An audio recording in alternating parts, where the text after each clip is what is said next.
Have you ever read a perfect book?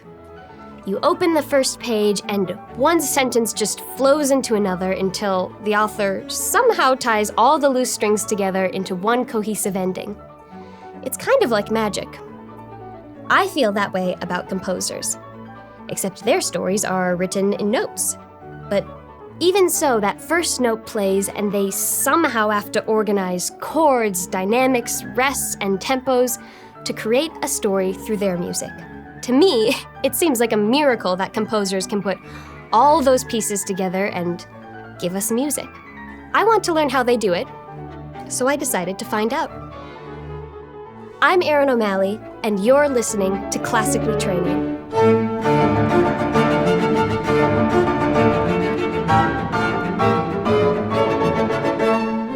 Question number 5. How do you write classical music? No two compositions are the same, so I had a feeling I needed to talk to more than one composer. I asked Shruthi Rajasekar, Dan Nass, and Janika Vandervelde if they would help answer my questions. Janika, Shruthi, Dan, thank you so much for being here today at our Composers Roundtable and for coming in to teach us all about composers and composing. And this is the first time for Classically Training that we've done an interview with multiple guests. So I'm hoping we can go around the table and have each of you introduce yourselves. And can you also tell me about the first time you started to feel comfortable referring to yourself as a composer? Do you want to kick us off? I will. Great. All right. So I'm Janika Vandervelde, and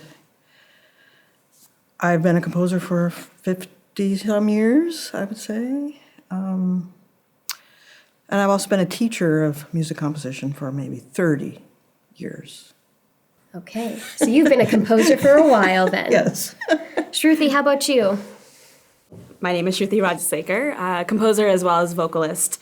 And so for a long time, performer was my primary identity for myself, I think. And I referred to the composing as noodling around. It was actually the brilliant Minnesotan composer Abby Bettinas was the first person to tell me, stop calling it noodling around, start calling yourself a composer, and honor the work that you're doing.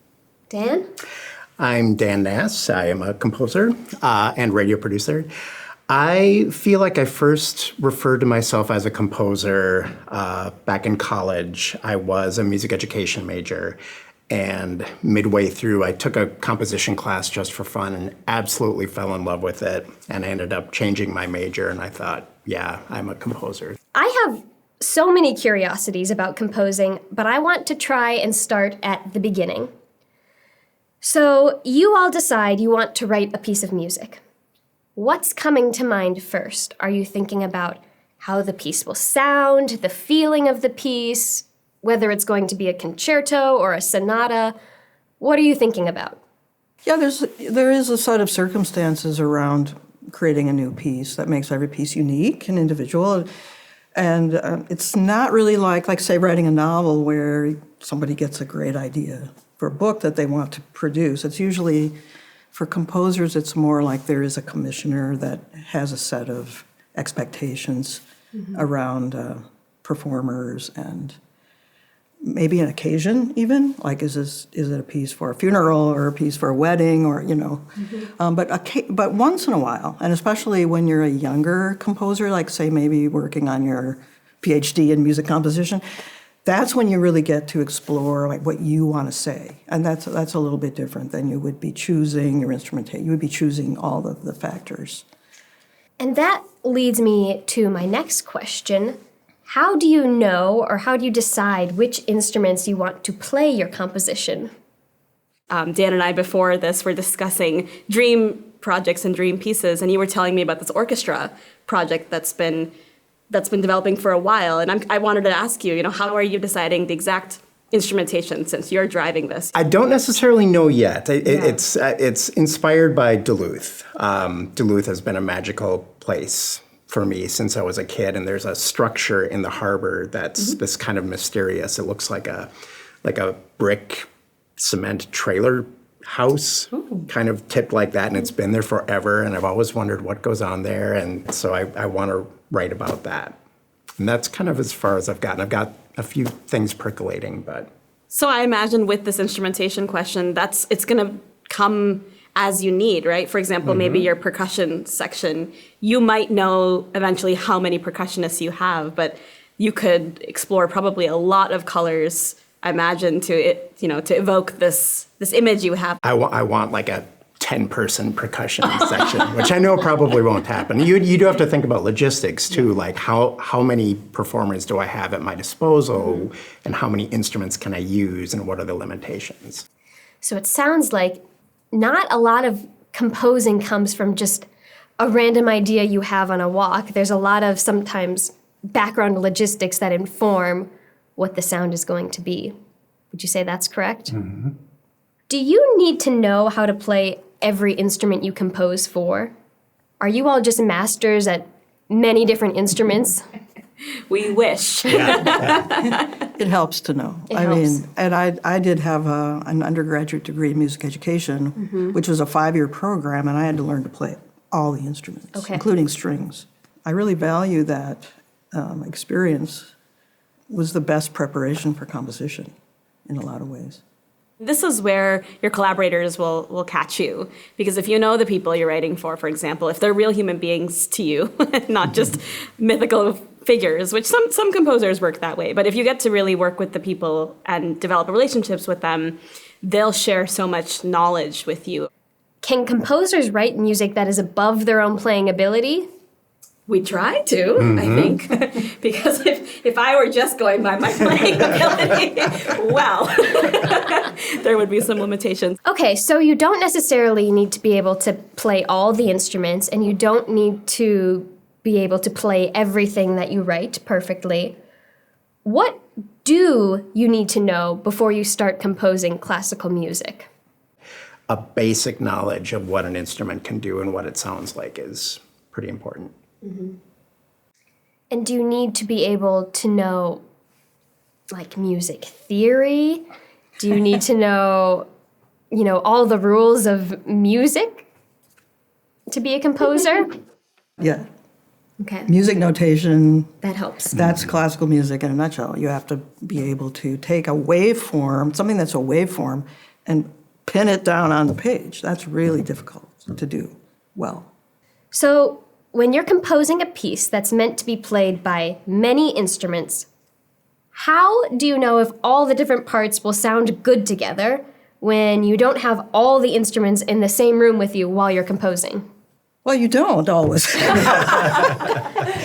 That's where, experience is really valuable. And, sometimes you do something and you get a disaster, and other times you do something and you get surprising results you never expected. Something that I do is finding, say you have maybe an interesting combination of instruments. Chances are someone has done this before, and there are, in Western classical music, there are kind of like, oh, so this bizarre instrumentation, I know that this composer did that at some point. Then you go listen to a recording and just kind of study how the different sound combinations work together. And that helps inform what you're doing. Yeah, I would add to that, the more you can arm yourself with more knowledge, the easier your life will be. So, when you are writing, do you write, for example, the entire violin part in a piece and then add in each instrument? Or are you writing one measure at a time for every single instrument? Or all of the above. Yes. All of the Yes, above. no. I can think of every example, that you just mentioned as something I've done.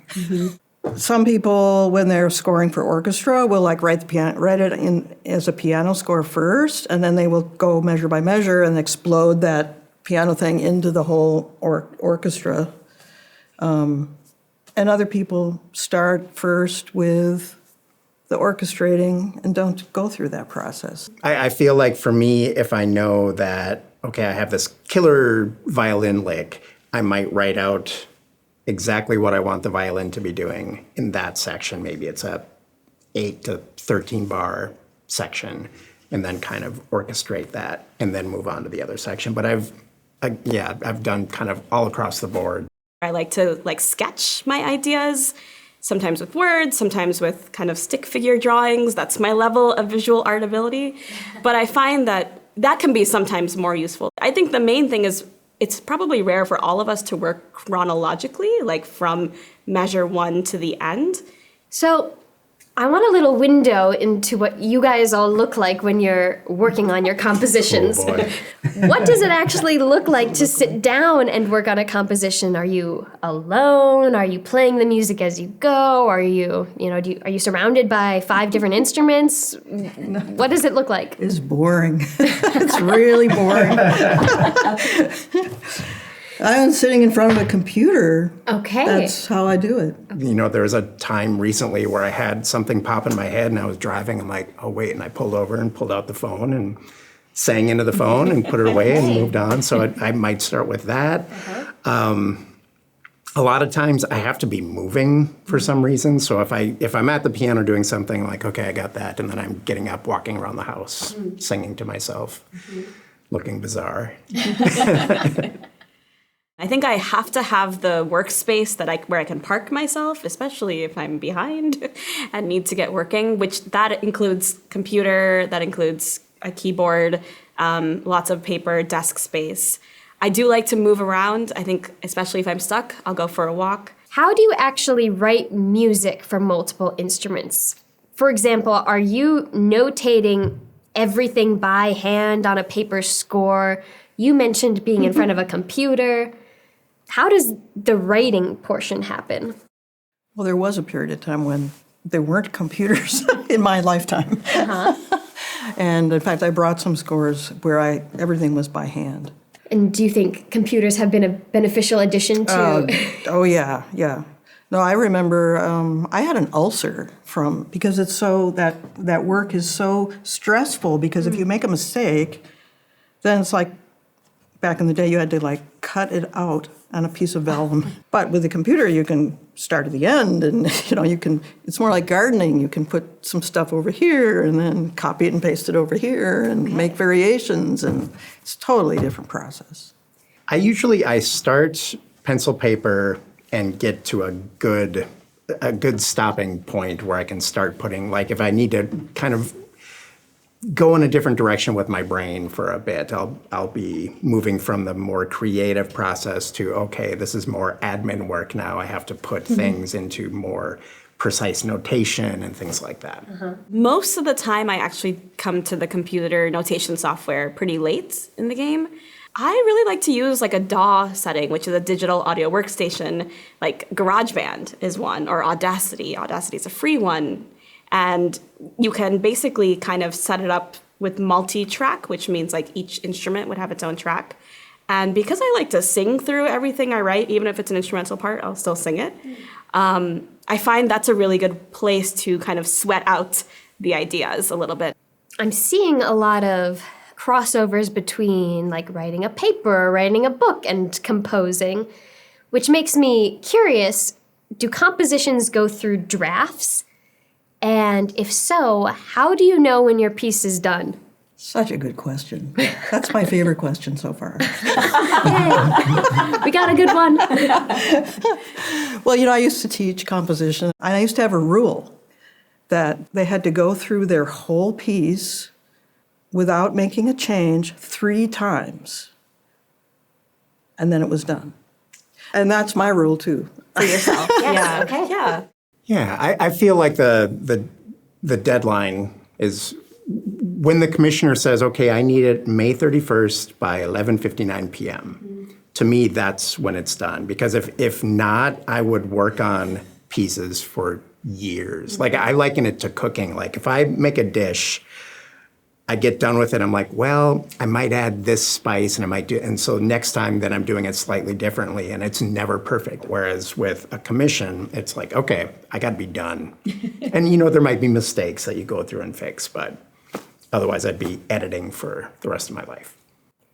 When you're composing a piece for many instruments, are you hearing your composition full out for the first time, either in a concert or a rehearsal for a concert? What does that process look like? Typically, you get to rehearse with whatever artist you're working with. So, you usually hear it a few times. Hopefully you get to hear it a few times and kind of coach them as to what you were thinking. And sometimes when you're working on a piece, you have a deadline, there's a lot of angst, and you kind of have this love-hate relationship with the piece, and you're like, oh, I just want to get this done. But then if you don't hear it for years and you go back to it, then it's this kind of magic thing where it's like, oh, this is actually really great. I forgot how that piece went. Those are the moments that feel almost spiritual to me, where it's like, I didn't create this, like something moved through me and now it's out of my hands, and I was just that brief conduit for a moment. Now, this might be a naughty one to ask, but do composers ever dislike a conductor's or a musician's interpretation of their piece? And what happens then? Absolutely. No, I'm kidding. No, not at all. Sometimes the surprise can be good if you can get past your surprise. I went to a performance of a piece of mine that's gotten a lot of outings, but I think what's happened is people have maybe heard a recording and really started to, map onto the tempos, for example, of that tempo being the speed of the piece. And so this performance was, and it is like a rhythmic piece, so that makes sense. But this performance was super slow. Like, I'm talking turned a 5-minute piece into like a 9-minute piece. And at first, my eyes were kind of falling out of my head, like, oh my gosh. And then similar thing of, I was, went to take a bow and talk to the performers after, and I kind of wondered, would I be able to do the smile and the nod? But by the end of that, I really liked what they'd done. I don't think that people should start performing that piece slowly, but they really committed to their performance of it. And I basically heard it as a different piece, which was cool. Finally, what is the hardest part of being a composer, and what is the best part? For me, I think the hardest part is sometimes to keep going. I referenced some self-doubt earlier. I think when you feel really stuck and you don't know where this is going, because it's so personal. But I think the best part is that magic, when it all seems to fall in place in a way that isn't your hand at work alone, but maybe it's the collective synergy of everybody in the piece, or maybe it's something larger in the universe that kind of makes it all feel like, wow, something cooler than the sum of its parts has happened here. Mm-hmm. Someone said they hated writing, but they loved having written. I forget who said that, but I kind of fall into that category. That the hardest part is doing it and finishing it, but then when it's done, then you accomplish something, and there's value fulfillment. The spiritual feeling like you've accomplished something. And I feel like the hardest part is the blank page, because there are so many possibilities, and you're trying to pick what is the best possibility and it's just impossible. You just have to lock into something. So that's the most difficult for me.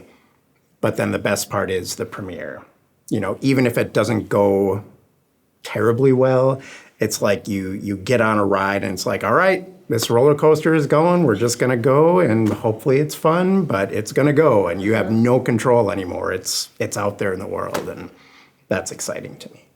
Well, I have learned a lot from all three of you today, so thank you so much for being here. If people want to hear your music, where should they go? I'd say the easiest answer for me is danielnassmusic.com. Okay. Yeah, I have a website, which is just my name, ShruthiRajasekar.com. Mm-hmm. Same for me. Okay. Yeah. Look them up, you guys. You can listen to their music, hear their compositions. Thank you guys so much for being here today. This has been great. Thank you. Thank you. It's so fun. Thank you. Enjoyed it. If there's one thing I've learned on my classically training journey, it's that so much goes into a piece of classical music before we ever get to hear it. It's not magic. It's hours of work from musicians, conductors, and composers. But for me, peeking behind the curtain and learning about the work that goes into writing a piece of music doesn't make it less special. In fact, I think I appreciate it a lot more.